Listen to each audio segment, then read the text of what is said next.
Bom dia, boa tarde, boa noite, boa madrugada. Estamos começando mais uma edição do Conexão Beto Andrade aqui no YouTube. O último decreto do governo do estado de Pernambuco restringe as atividades não essenciais para os horários entre 5 da manhã às 8 da noite, de segunda a sexta-feira. Com esse decreto, a Igreja Católica fica sem realizar as missas nos finais de semana. Para falar sobre o assunto, vamos receber o convidado, vice-líder da bancada cristã, líder do Partido Social Cristão, o PSC, e presidente da Comissão da Juventude, o vereador Felipe Alecrim, vereador da cidade do Recife. Felipe, seja bem-vindo ao Conexão Beto Andrade. Boa noite, Beto. Quero saudar também e desejar que Deus abençoe seus seguidores, os seguidores do Conexão Beto Andrade. Estou à disposição, me coloco à disposição para esclarecer aquilo que for possível. Muito bem, seja bem-vindo, vereador. Veja, com esse decreto, a gente está vivenciando aí um momento um pouco difícil para a igreja, que foi restringido principalmente as missas que são nos finais de semana, no sábado e domingo, que é o preceito da igreja de guardar o domingo. Exatamente, Beto. Na verdade, o que traz muita dificuldade e inquietação aos religiosos, né, aos líderes religiosos e aos fiéis, é exatamente a impossibilidade de participar da Santa Missa Dominical. A igreja não está sendo reconhecida como um serviço essencial e, na verdade, todos nós sabemos e entendemos que existe, sim, um trabalho essencial para a sociedade, não só pela ação da própria igreja no sentido da evangelização, mas também nas ações sociais, né? Hoje, a igreja trabalha com muitas ações sociais, indo ao encontro, especialmente dos mais necessitados. Então, nós esperamos que o governo entenda, né, tanto o governo como a Prefeitura da cidade do Recife, a essencialidade da missão da igreja, do trabalho da igreja, de ir em busca especialmente dos mais necessitados. Vereador, como é que o senhor defende essa parte da igreja ser essencial e em que aspecto que o senhor poderia esclarecer? Pois é, Beto, vamos falar um pouco do aspecto da própria pandemia, né? Do aspecto que a pandemia trouxe para as nossas vidas. Nós conhecemos aí inúmeros casos de pessoas que passam por situações difíceis, né? Seja por um problema de depressão, a crise de ansiedade, o próprio isolamento da própria família. Então, as pessoas estão perdendo, Beto, a esperança. E todos nós sabemos que onde há fé, há esperança, né? Então, a igreja, ela traz esse trabalho para a vida do seu fiel, de trazer essa esperança, de trazer essa perspectiva de futuro. Além disso, nós precisamos lembrar que a igreja desenvolve um trabalho de ação social, como eu disse, extremamente forte. Então, existem várias paróquias, vários templos também evangélicos que trabalham disponibilizando para a sociedade atendimentos médicos, atendimentos psicológicos. Estamos falando aí de doações de cestas básicas, de pão, de sopa, de cobertores, de roupa, de produtos de higiene tão necessários nesse tempo de pandemia. A gente sabe que a necessidade ela existe sempre. Por isso que a gente bate muito na tecla da essencialidade da igreja para toda a sociedade, especialmente para o mais pobre. Mas nesse tempo de pandemia, a igreja termina se tornando um braço forte do próprio governo do estado, né, da própria prefeitura da cidade do Recife, cumprindo esse papel essencial de auxiliar os mais necessitados e as pessoas que buscam, né, essa esperança e esse momento de fé através dessa relação com Deus, através da oração, através da Santa Missa, através do culto. Ainda hoje o senhor teve uma audiência no governo do estado e teve a oportunidade de falar com 2 secretários. Qual foi o resultado dessa audiência hoje lá no governo, no Palácio do Governo do Estado de Pernambuco? Pois é, Beto. Eu, na verdade, sou vice-líder dessa bancada cristã que você mencionou no início dessa nossa entrevista, desse nosso bate-papo. E nós hoje juntamos toda a bancada cristã, os vereadores que compõem a bancada cristã, fomos até o governo do Estado, tivemos lá uma reunião com o Carlos Eduardo e o Zé Maurício, que são secretários lá do governo.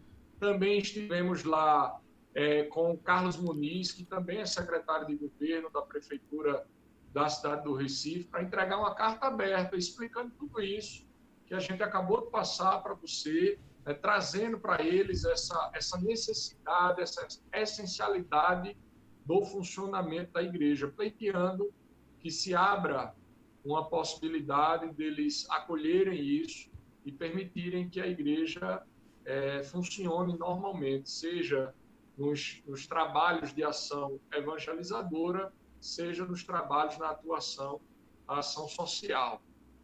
E o feedback foi super positivo. A gente acredita que, especialmente, o governador do estado de Pernambuco possa rever o seu posicionamento, entender a necessidade do funcionamento da igreja e flexibilizar esse decreto no que tange ao funcionamento dos templos religiosos. E tem alguma data já definida para que isso aconteça, para ele dar um retorno a isso? Olha, Beto, nós esperamos que isso que esse retorno ele venha com urgência, né? Isso seja urgente, porque já nesses finais de semana, no próximo final de semana, está previsto que a igreja suspenda as suas atividades em decorrência desse decreto. E aí torna a dizer que nós teremos uma dificuldade imensa, porque são muitas pessoas que vão deixar de ser assistidas, né? As igrejas precisam funcionar, as igrejas são alento para o corpo e são alento também para a alma. A igreja, inclusive, tem as pastorais, né? Pastorais de rua, tem os vicentinos que fazem um trabalho, inclusive, nos finais de semana, durante a semana, à noite, sempre depois das 20 horas, e também nos finais de semana. E esse trabalho de rua será interrompido. Exatamente, Beto. Nós não podemos permitir que haja essa interrupção. Você citou aí algumas pastorais, mas são dezenas de pastorais em funcionamento. A gente pode citar aí enxovais para gestantes, a visitação a essas famílias, né, com auxílio, com doações, com a própria palavra.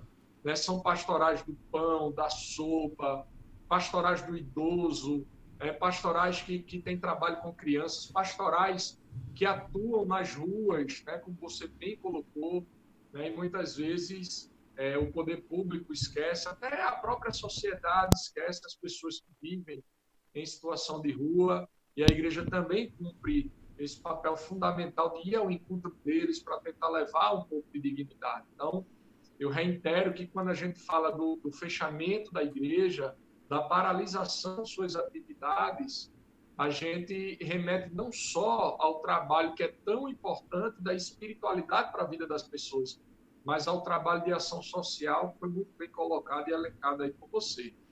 Inclusive, nesse 1º de março, o arcebispo da Arquidiocese de Olinda e Recife, ele publicou um comunicado que informa, orienta toda a igreja para que seja fechada e, inclusive, só ficando dentro da igreja, né, as pessoas que fazem parte da PASCOM, junto com o padre.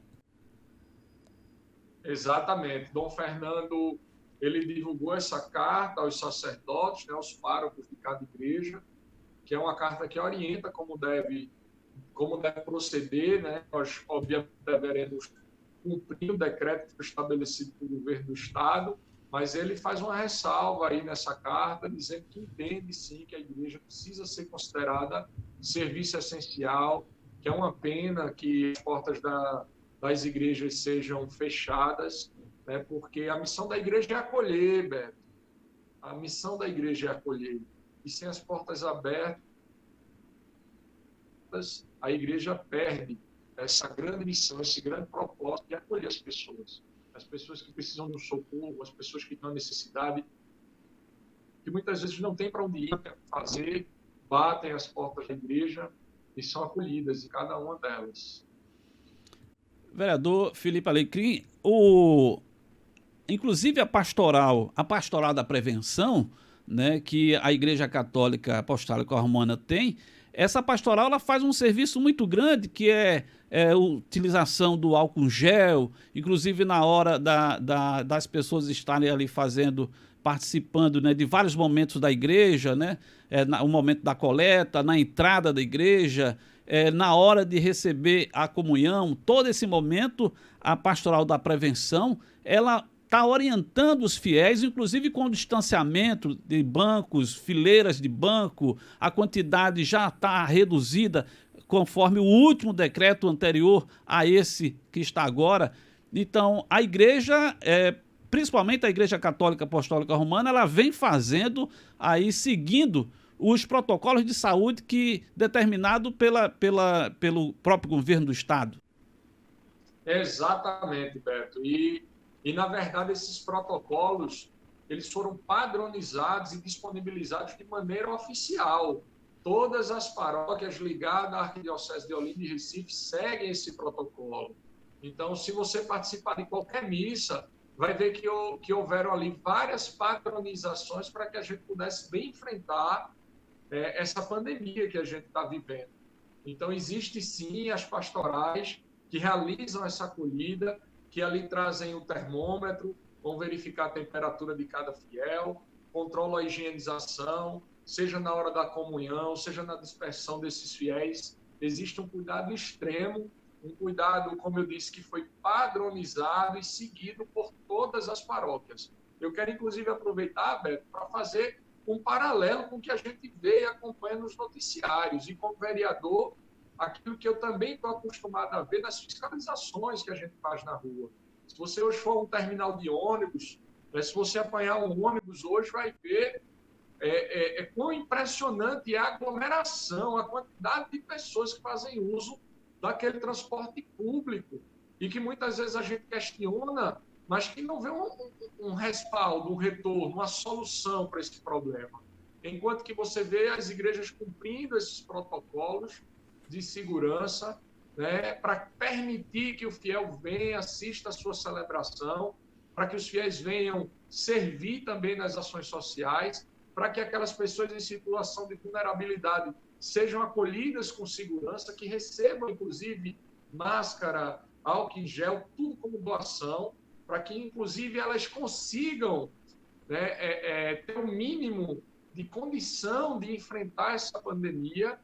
E esse paralelo é impressionante. Quando você olha para o transporte público e olha e faz uma comparação com as celebrações e as ações que existem na igreja, você se impressiona, porque, como eu disse, a igreja segue rigorosamente esse protocolo, é uma determinação do nosso bispo, e a gente não vê sentido nenhum das igrejas, nesse momento, fecharem as portas, porque ela não é fonte causadora aí dessa disseminação desse vírus. Então, todo o distanciamento social, toda a higienização, todos os cuidados necessários, a igreja se cerca de tudo isso para dar segurança aos seus fiéis e às pessoas que também são assistidas.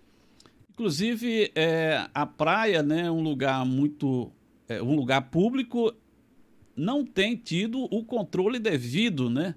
E aí realmente foi também fechado, né? Com esse decreto, ninguém pode ir à praia, e nem bares, nem restaurantes. Você há de convir, Beto, que realmente a fiscalização ela se faz difícil, né? É muito abrangente a quantidade de órgãos e lugares que precisam ser fiscalizados, a gente compreende isso. E aí é onde entra a importância da atuação de toda a sociedade, das pessoas, para que elas se conscientizem dessa necessidade de manter o distanciamento, né, de ter acesso e também cuidar para que haja a devida higienização, ou seja, que não busquem essas aglomerações, para que a gente não viva muito em breve aí tempos piores, né? Mas reitero aquilo que disse. A igreja tem todos os protocolos de segurança, isso de modo oficial, compartilhado entre todas as paróquias que buscam realizar todos os procedimentos aí, mitigando qualquer tipo de risco das pessoas contraírem o Covid-19. Vereador, a gente está chegando ao finalzinho dessa live de hoje e eu gostaria que o senhor deixasse uma mensagem para tantos amigos, tantos fiéis, tantas pessoas católicos, que inclusive está vivendo esse momento, que é o momento da Quaresma, o momento da preparação para a Páscoa do Senhor. Beto, o que eu tenho para falar para você, para os nossos ouvintes, para as pessoas que te seguem, é aquilo que diz a Bíblia, que tudo coopera para o bem daqueles que amam o Senhor.